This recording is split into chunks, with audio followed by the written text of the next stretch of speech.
Hello, good afternoon to everybody. I understand that a lot of you woke up really early today to come here, and I just want to honor that and thank you for being present. If you're tired, maybe just shake your arms and wiggle around a little bit, because I know it's hard to sit down all day. I have an 8-month son, and he's like, I want to first of all give thanks to Kayla for thinking of me. It means a lot. Thank you for all your hard work that you put in today, and all the organizers as well. Let's give them a round of applause.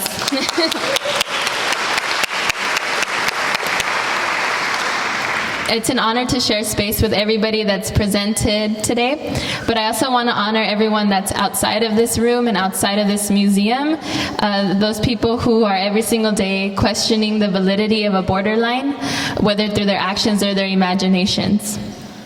This is my first time in Tijuana in, I think, 15 years, and I must admit that I felt afraid and nervous to come. And I think that my relationship with Tijuana thus far has been a voyeuristic one. I've been watching it through a closed window with closed blinds. And so I didn't really understand it. I do, but I don't. I think that fear was exasperated by the presence of my baby. I know that this border separates every single day mothers from their children. So why would we be any different as we cross today? I believe that memories are passed on to us when we are inside of our mothers. We are born with body memory that responds to triggers in environments where our ancestors felt both happiness and pain. So the selection of pieces that I'm going to share with you today are those memories that I carry in my body and that my son now carries within himself. They're the origin stories of the fear that I carried today while I crossed, but also represent the resilience that came with the action of confronting the fear.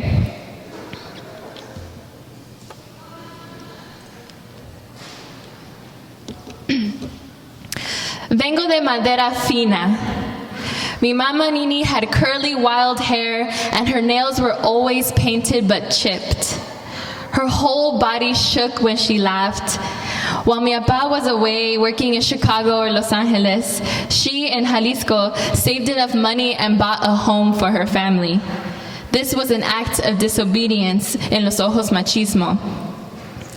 Her first child died when he was 6 months old and she was only 16. His picture still hangs in her home, a black and white image of a little boy wearing a white suit for his baptism. He is like a ghost stuck inside a frame, a smiling spirit.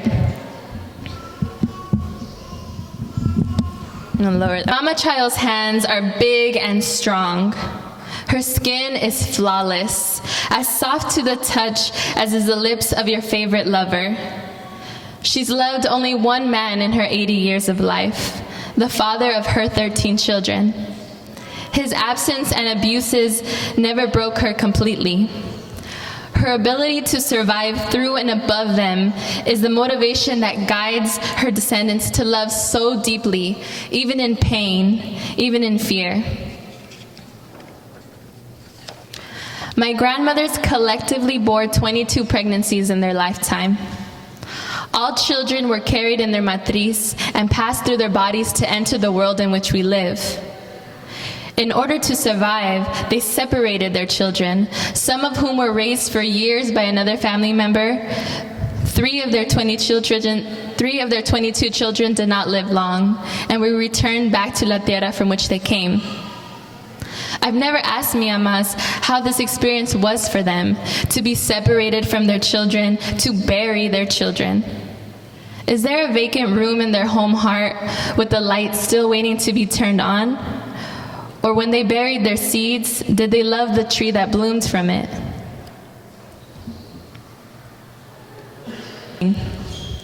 Immediately, I was astounded by this gift of creation.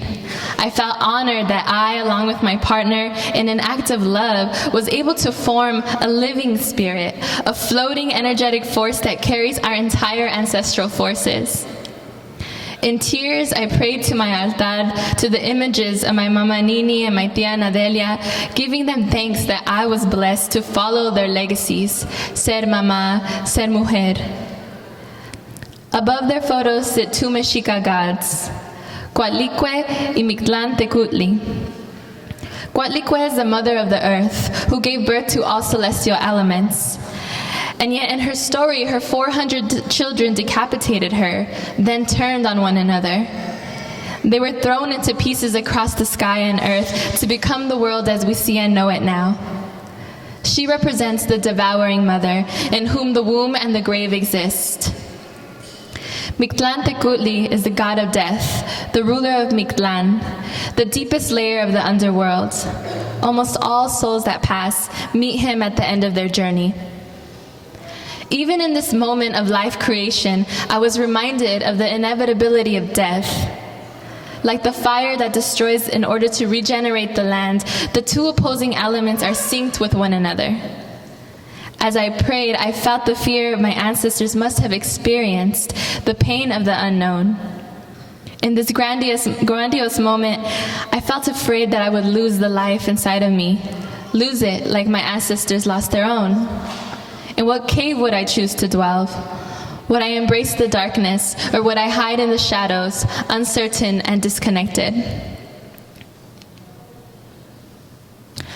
Mi Mama Nini spirit guiding me, mi Mama Child energy felt across 400 miles.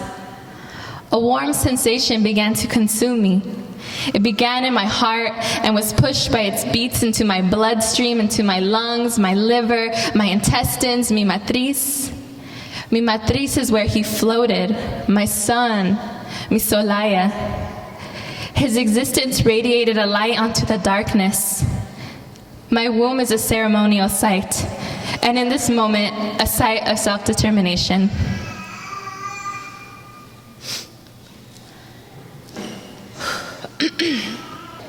Out of me are 14 who are half of you. Though 14 choose to forget it, my memories do not fade so easily. I wear them, scars on my face, dirty imprints of my broken tribe. I remember how my right cheek burned with the touch of your son's fiery forehead. In sickness as in health, we come to you on knees, nuestro viejo viaje sagrado, towards an unfamiliar graying home. Beneath the 710 freeway, shaking with moving endless traffic, a red door opens. Her two brown eyes, young, beautiful, stare upon me, stare onto your son, as his life falls onto wooden steps in round, wet drops, bullet-sized, you, criminal, coming down the Green Mile, flicking toothpick in your mouth. Place 4 fingers on her shoulder. I saw the scars form, slashes on her virgin face, as the sunset crept down window pane. Together, we then saw how orange blood sheds light on our mirroring reflection.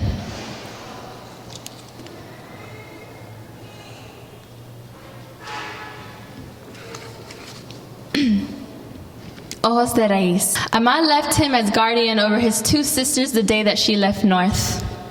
She carried her babies, 1 on each hip, and 4 others followed behind her. The oldest were of age to find trabajo en los sweatshops in Los Angeles, where 2 would help raise the 11 siblings through the delicate maneuvering of hand beneath machine. An artist, a seamstress. Ama left these 3 behind because they were neither too young nor too old. At 4, 8, and 9, they were considered of an age in which they were able to manage on their own, away from their family now long gone in search of the missing figure, a man they hardly knew. Though they lived underneath the care of la tía, tío, y abuelo in a 1-room shoebox tucked in the dilapidated buildings of the F. Mexico, it was obvious to them that 6 eyes and 1 income was not enough to maintain the newly expanded family. The love and the pan y los tortillas had to now be divided for 9. Much went unseen. No one saw when la güerita chiquiada would scratch at the arms of la más chiquita, la nueva. She would draw blood from her baby skin, draw tears from her large, expressive eyes.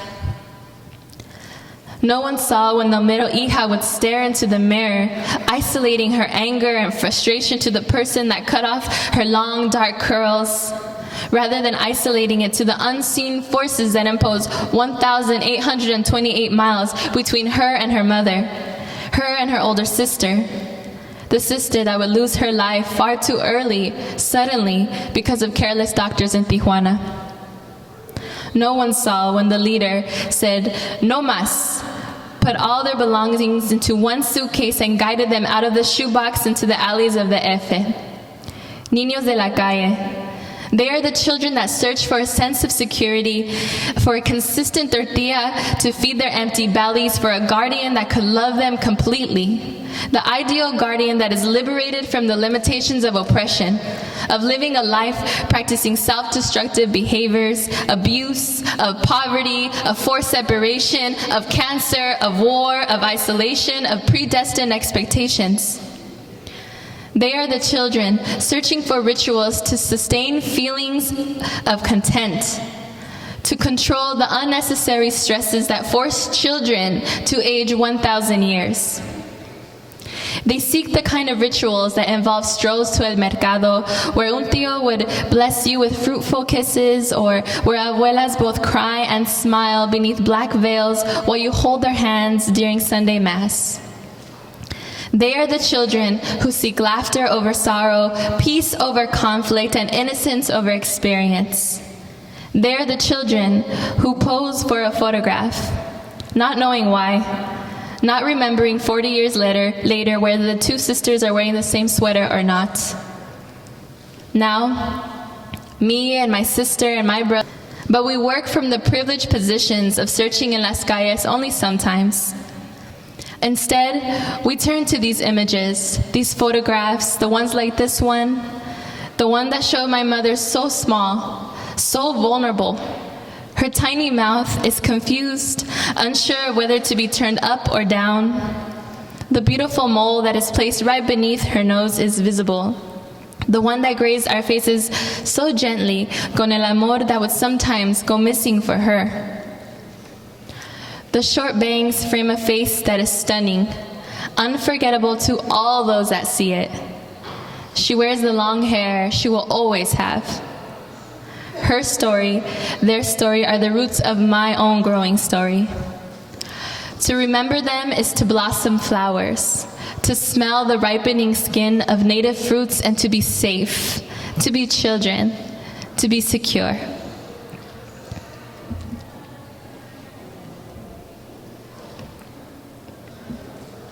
The roots of my growing story.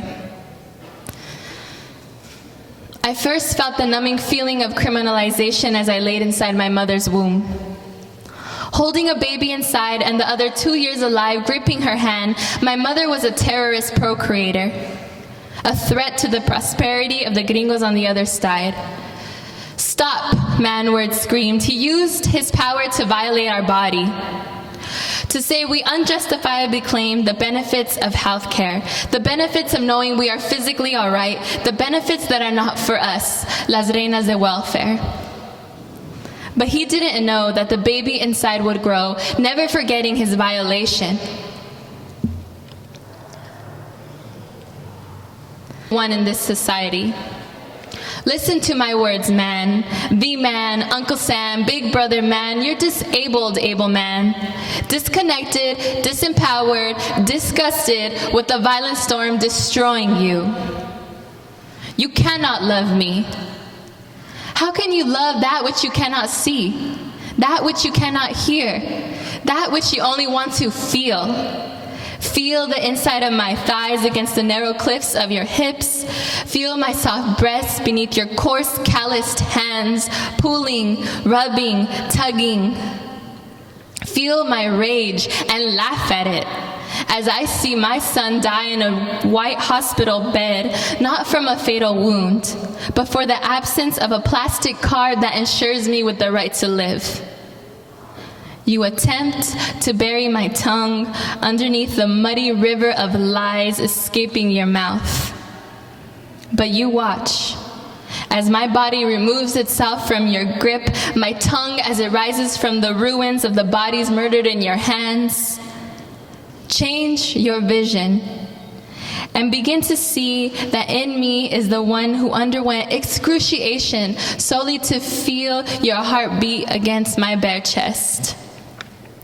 See in me the one who crossed vast dismal lands in search of better opportunities for you. See in me the one who was the first to release the caged monarch butterflies from deep inside your stomach. If you cannot see, then you will hear, because I am the immortal Molotov cocktail filled with the fire of my many mothers. Get ready. Thank you.